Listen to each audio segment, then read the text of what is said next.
జనరల్‌గా ఈ విషయాల గురించి అసలు మీ లోపల మీ భవన్‌లో ఏం చర్చలు జరుగుతున్నాయి? లైక్ అంటే చర్చలు ఈ చర్చలేమి ఉండవండి. ప్రజా సమస్యల మీద పోరాటం తప్ప కొత్తగా చర్చలు పెట్టుకోవడానికి ఏమీ లేదు. హ్మ్. కొత్తగా ఇప్పుడు భవన్‌లో చర్చించుకొని చేసేదేముంది? భవన్‌లో ప్రెస్ మీట్లు పెడతారు. మన హ్మ్. నాయకులందరూ ఉన్నారు. ఎవరు కష్టమని మా జనతా గ్యారేజ్‌కొచ్చినా వాళ్ళ కష్టాలను తీర్చడమే పనిగా చర్చలు జరుగుతున్నాయి. వావ్! ఇప్పుడు బీఆర్ఎస్ భవన్‌ని మీరు జనతా గ్యారేజ్‌ని యెస్. చేసేసారు. అది జనాలే పిలుచుకుంటున్నారట్లా. హ్మ్. హ్మ్. ఎందుకంటే ఈ రాక్షస పాలనలో మాకిబ్బందొచ్చింది. మాకా పాలనొద్దు మీరే గావాలి అని అడుగుతున్నారు. మహిళలందరూ గూడా బయటకొచ్చి ఎలా రామన్నని. ఉంటారు మేడం అసలు కేటీఆర్ గారు బయట? అంటే మాకు తెలిసిన కేటీఆర్ గారు మాకు తెలిసినంత వరకు ఓకే. బట్ మీరందరూ ఏంటంటే మేమెప్పుడో ఏదో ఒక ఫంక్షన్‌లోనో, ఎక్కడో ఇలా దూరం నుంచి చూస్తాం అంతవరకే. కనబడితే నమస్తే సార్ అంటాం అంతవరకే. కాపోతే మీరు అన్న, అన్న అని ఎప్పుడు పక్కనే అవును. ఉంటారు. చాలా క్లోజ్‌గా మాట్లాడుతూ ఉంటారు కదా! సో, అసలెలా ఉంటారు మీతో? చాలా ఆత్మీయంగా ఉంటారు. హ్మ్. చాలా అంటే బాధ్యతాయుతంగా ఉంటారు. ఓకే.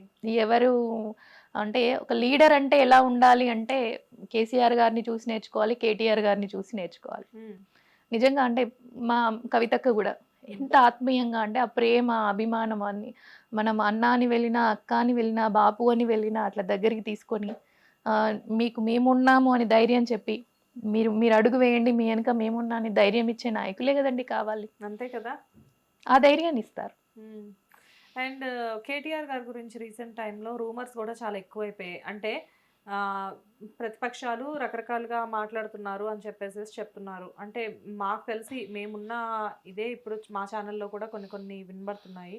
లైక్ అంటే ఎలా ఉంటాయంటే అది నిజమా? కాదా? అన్నది పక్కన పెడితే ఇలాంటివన్నీ ఫేస్ చేసి ఆల్రెడీ ఒక రకంగా చెప్పాలి అంటే ఇప్పుడు ప్రెజెంట్ లీడింగ్‌లో లేరు. దానికి తోడు రకరకాల రూమర్స్ చాలా రకాల ఫాల్స్ ఎలిగేషన్స్ వాళ్ళ మీదకొస్తున్నప్పుడు అక్కడ అసలు వాళ్ళ ఇన్నర్ ఫీలింగ్ ఎలా ఉంటుంది? డెఫినెట్‌గా అంటే వీళ్ళు ఎదుర్కోవడం చేతగాకనే ఇలాంటివి క్రియేట్ చేస్తున్నారు అని మాత్రం అది ప్రతి ఒక్కరికి అర్థమవుతుంది. హ్మ్. హ్మ్. ఇప్పుడు ఒక లీడర్‌ని ఎదుర్కోవాలి అంటే నువ్వు విలువలు కలిగిన రాజకీయం చెయ్యి. హ్మ్. పర్సనల్‌గా ఎందుకు అటాక్ చేయాలి?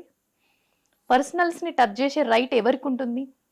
పర్సనల్ క్యారెక్టర్‌ని అసెస్ చేయడము కరెక్ట్ కాదు. హ్మ్. ఆహ్, అసలు నువ్వు రాజకీయాన్ని రాజకీయంతో ఎదుర్కోవాలి కానీ, హ్మ్. పర్సనల్‌గా అలిగేషన్స్ పెట్టడం ఎంతవరకు కరెక్టు? అంటే అది అందరికీ ఫ్యామిలీస్ ఉన్నాయి. అందరికీ పిల్లలున్నారు. అందరికీ తల్లిదండ్రులున్నారు. మన ఫ్యామిలీలో లేవా? హ్మ్. మనకి ఇలాంటి అలిగేషన్స్ వస్తే మనం ఎంత మదన పడతామో, మన ఫ్యామిలీ మన ఎనక ఉన్న ఫ్యామిలీ ఎంత మదన పడుతుంది అనేది మనకు తెలీదా? డెఫినిట్‌గా. మరి అలాంటి అలిగేషన్స్ ఎలా తీసుకొస్తారు అంటే, మినిమమ్ ఎథిక్స్ లేని వాళ్ళు మాత్రమే ఇలా చేస్తారు. హ్మ్. అంటే వాళ్ళకి ఫ్యామిలీ మీద గౌరవం అంటే వాళ్ళ ఒక్కటే ఫ్యామిలీ మిగిలినోళ్ళది ఎవరు మనుషులు గాదు. మిగిలినోళ్ళు ఏమైపోయినా పర్వాలేదు. మేము గెలవడం ఒక్కటే మాకు ఇంపార్టెంట్ అనుకున్నోళ్ళు మాత్రమే ఇవి జేస్తారు. అలాంటి అలిగేషన్సే ఇవన్నీ. ఏ ఓకే. అలిగేషన్ గూడా నిలబడదు. హ్మ్. నిలబడదు. అలాంటి అవసరం ఎందుకుంటుంది? హ్మ్. అండ్ ఓడిపోయిన దగ్గర నుంచి గూడా పాపం ఫ్యామిలీలో ఎప్పుడు ఏదో ఒక ఏదో ఒకటి అంటే హ్మ్, లేకపోతే బాడీ అసెస్‌మెంట్ చేస్తారు. అంటే ఫిజికల్‌గా హ్మ్. హ్మ్, వాళ్ళ ఇప్పుడు రామన్న వాళ్ళ బాబుని కూడా చేశారు. ఎంత పిల్లల్ని ఎవరన్నా తీసుకొస్తారండి హ్మ్. మధ్యలోకి? అవును. ఇప్పుడు మొన్న వాళ్ళ బావమరిది అయినందుకు అట్లా రైడ్ చేస్తారా? మనం హ్మ్. మనం పార్టీలు చేసుకోవట్లేదా మన ఇళ్ళల్లో? హ్మ్. మనం ఫ్యామిలీతో కూర్చొని చేసుకునే పార్టీని డ్రగ్స్ ఉన్నాయని, మందు తాగుతున్నా అంటే మీరెవరు పార్టీలు ఇవ్వట్లే? హుహు. కామన్‌గా. హ్మ్. ఇప్పుడు నువ్వు రైట్ చేసే రైట్ ఎక్కడుంది నీకు? హ్మ్. ఆ రైట్ చేసే రైట్ ఎక్కడుంది? అనవసరమైన ఈ న్యూస్ ఛానెల్స్ కూడా ఏది నిజం, ఏది అబద్ధం అని తెలుసుకోకుండా డ్రగ్స్ దొరికాయని, ఇదని అక్కడ ఆఫీసర్సే చెప్తున్నారు. ఎక్కడ? Excise officers. హ్మ్. డ్రగ్స్ అయితే ఏం దొరకలేదు. విదేశీ మద్యం బాటిల్ దొరికినాయి. ఆ మద్యం బాటిల్స్ ఏమన్నా 2, 3 ఎక్కువుంటే దానికి తగ్గ సెక్షన్ ఏదన్నా పెడితే వాళ్ళు ఫైన్ కట్టడం సంథింగ్ ఏదో ఉంటుంది. దానికంటూ అవును. ఒక అవును. దేనికైనా ఉంటుంది గదా! హ్మ్. కానీ ఏంటంటే శైలిమ గారున్నారు. హ్మ్. ఇప్పుడు రామన్న వాళ్ళ వైఫ్ ఉన్నారు. హ్మ్. కేటీఆర్ గారున్నారు. కేటీఆర్ వైఫ్ ఉన్నారు. వీళ్ళెళ్ళిపోయారు. ఎన్ని ప్రాపగండా అసలు. హ్మ్. మరి మొన్న ఈమెవరు సురేఖ గారు. హ్మ్. ఆమె ఆన్‌లైన్‌లోనే మంచి లైవ్‌లో బిర్యానీ పార్టీ ఇస్తాను రండి అన్నట్టుగా వీడియో బయటికొచ్చింది. హ్మ్. మరక్కడ బిర్యానీ పార్టీ జరిగింది. మరి రైడ్ జరగలేదెందుకు? రైడ్ జరగాలి గదా! అంటే మీ పార్టీ ఉంటే ఒకటి, వేరే వాళ్ళుంటే ఒకటి. ఫ్యామిలీ ఉన్న కాడనేమో ఆహ్, రైడ్ జేస్తారు. హ్మ్. డ్రగ్స్ ఉన్నాయని. మరి వీళ్ళ దగ్గర ఎందుకు చేయరు? చేస్తే అందరికి ఒక్కలాగానే ఉండాలి గదా! హ్మ్. మరెందుకు చెయ్యరు? మరి అది ప్రజలు క్లియర్గా అబ్జర్వ్ చేస్తున్నారు. ప్రజలకి బాగా అర్థమవుతుంది ఎవరి పాలన ఏంటి, ఎవరి విలువలేంటి, ఎవరేంటి. ఇంకో ముఖ్యమంత్రి మాట్లాడతాడు, నోరు తెరిస్తే సంపుతా, పండబెట్టి తొక్కుతా, పేగులు తీసి మెడలేసుకుంటా, నేను ఏం చేయాలో అది చేస్తా, అసలు బుల్డోజర్లు ఎక్కిస్తా, మీదికి ఎక్కి తొక్కుకుంటా పోతా. ఇవేనా ఒక ముఖ్యమంత్రి మాట్లాడాల్సిన మాటల? అభివృద్ధి చేసి చూపించయ్యా, నువ్వు ఇచ్చిన హామీలను నెరవేర్చుకో అయ్యా. ఇవి చేతగాక పండబెట్టి తొక్కుతాడంట, పేగులు మెడలేసుకుని. మరి పేగులు మెడలేసుకొని వస్తే మన ఇక ఏమంటారు వాటిని, పేగులు మెడలేసుకొని వచ్చే వాళ్ళని ఏమంటారు? No comments. No comments. అంటే అది జనాలకు అర్థమవుతుంది. నో కామెంట్స్ అంతే. ఎందుకంటే మేము విలువలతో కూడిన రాజకీయం చేస్తాము, అవసరం ఉన్న చోట ఎంతవరకు మాట్లాడాలో అంతవరకే మాట్లాడాలని పార్టీ చెప్తుంది కాబట్టి అంతవరకే మాట్లాడతాం. అంతేగాని ఇష్టం వచ్చినట్టు పర్సనల్గా ఇది చేయడం అనేది అది పద్ధతి కాదు కూడా. అండ్ కవిత గారు లిక్కర్ స్కామ్ తర్వాత మొన్న రీసెంట్గా ఇప్పుడు ప్రెసెంట్ హైదరాబాద్లోనే ఉన్నారు. సో రెగ్యులర్గా వస్తున్నారా భవన్కి?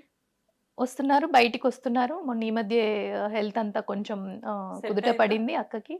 అంటే ఒక ఆడబిడ్డను చూసారు కదండి, ఎంత కష్టపడ్డారు. ఏమన్నా ప్రూవ్ అయిందా? నిందలు ఇప్పుడు జైలుకి వెళ్ళడం, నిందలేయడం చాలా ఈజీ. జైలుకి వెళ్ళిన వాళ్ళందరూ కూడా నిందితులు కారు. అది ప్రూవ్ అయినప్పుడే వాళ్ళు నిందితులు అవుతారు. ఎన్ని అలిగేషన్స్ అయినా రావచ్చు, అది ప్రూవ్ కావాలి కదా.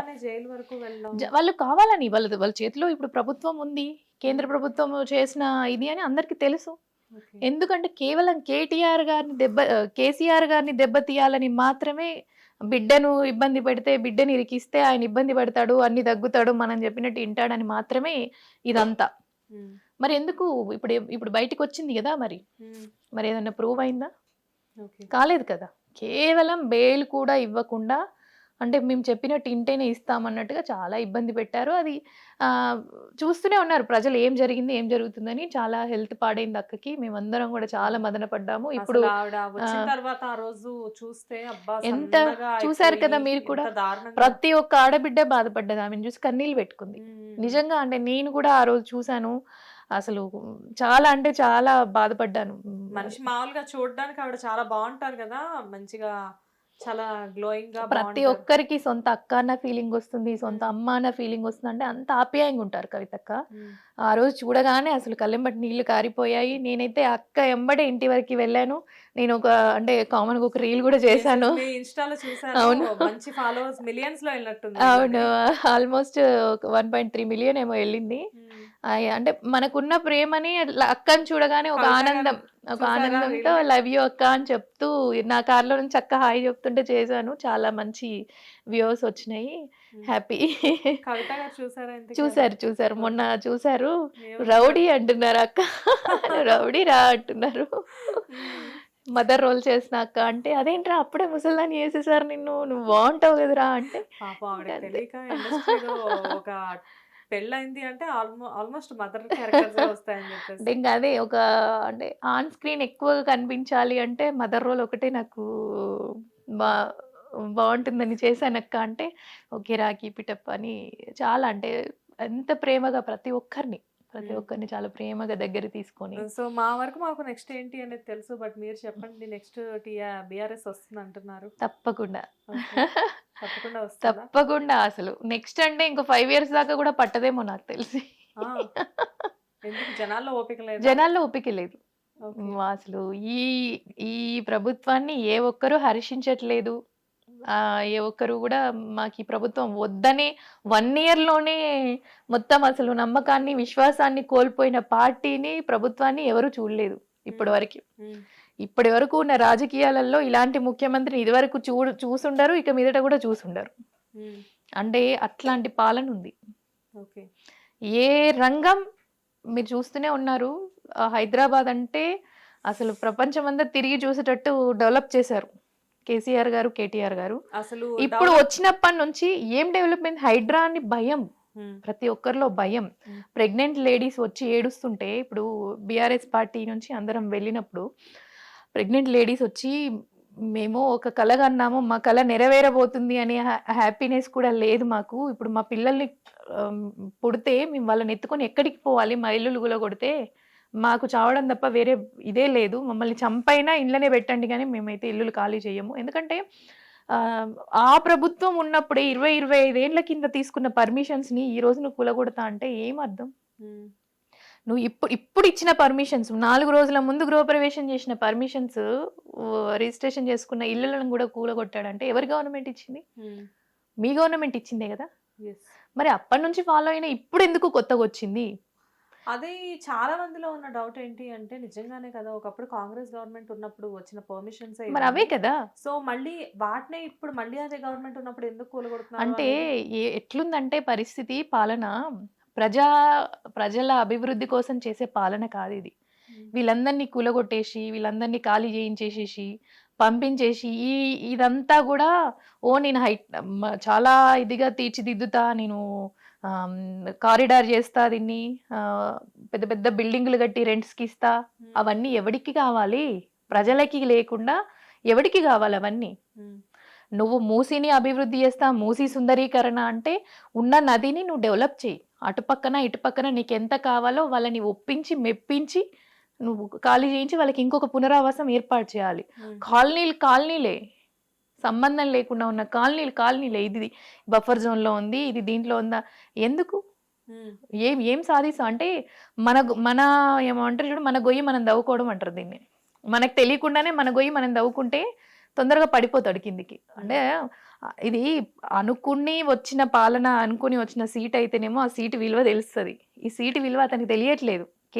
సీఎం సీట్ అనే విలువ, నిజంగా చెప్తున్నాను, సీఎం సీట్ అనే విలువ రేవంత్ రెడ్డి గనుక తెలిస్తే, ఇంక ఈ మధ్య చూసాం మనం, నేను నల్లమల నుంచో ఏదో తొక్కుకుంటూ వచ్చినా నేను అంటే, ఏం తొక్కుకుంటూ వచ్చినావు? ఏం తొక్కుకుంటూ వచ్చినావు? తెలుగుదేశంలో ఉన్నప్పుడు నీ కింది వాళ్ళందరినీ తొక్కుకుంటూ వచ్చింటావు. కాంగ్రెస్లోకి వచ్చి మంచి పెద్ద పెద్ద లీడర్స్ అందరినీ తొక్కి ఈరోజు సీఎం కుర్చీలో కూర్చున్నావు. ఆ కుర్చీ విలువ నీకు తెలుస్తలేదు. సీఎం అంటే ఫాదర్ ఆఫ్ ది స్టేట్, ఎంతమందికి ఆదర్శంగా ఉండాలి. నాకు వచ్చిన ఈ అవకాశాన్ని నేను ప్రజల గుండెలలో నిలిచిపోవాలి, నేను ఉన్నా లేకున్నా చరిత్రలో నిలిచిపోవాలని పనిచేసేవాడు నాయకుడు, ముఖ్యమంత్రి. హిట్ టీవీ యాప్, ఇందులో short news, live news, entertainment shows, movies, digital magazines తో పాటు మీ జిల్లా వార్తలను కూడా ఫ్రీగా చూడొచ్చు. అంతేకాదు కేజీ నుంచి పీజీ వరకు విద్యార్థులకు స్కాలర్షిప్ కూడా అందిస్తున్నాం. ప్రతి వారం 10 మందికి లక్కీ డ్రా ద్వారా ఒక్కొక్కరికి 10,000 రూపాయలు అందిస్తున్నాం. ఇంకెందుకు ఆలస్యం, వెంటనే హిట్ టీవీ యాప్ ని డౌన్లోడ్ చేసుకుని ఫ్రీగా ఎంటర్టైన్మెంట్ పొందండి. Hit TV app. Hit TV app. Please download hit TV app. Hit TV app ని ఫ్రీగా డౌన్లోడ్ చేసుకొని ఎంజాయ్ చేయండి. మీకు నచ్చిన ఎంటర్టైన్మెంట్ కోసం హిట్ టీవీ యాప్ ని ఫ్రీగా డౌన్లోడ్ చేసుకుని ఎంజాయ్ చేయండి. హిట్ టీవీ యాప్ ని డౌన్లోడ్ చేసుకుని ఆస్వాదించండి, ఆశీర్వదించండి. ఇంతమంది సెలబ్రిటీలు హిట్ టీవీ యాప్ ని డౌన్లోడ్ చేసుకోండి అని చెప్తున్నారంటే ఎంత మంచి యాప్ ఆలోచించండి. అమెరికాలో చదవాలనుకునే వాళ్ళకి విశ్వసనీయమైన పేరు మన శౌర్య కన్సల్టెన్సీ. UK లో 1 year masters. UK లో 1 year masters. 2 years work permit up to 5 years visa. Contact Saurya Consultancy. Contact 89851 89851.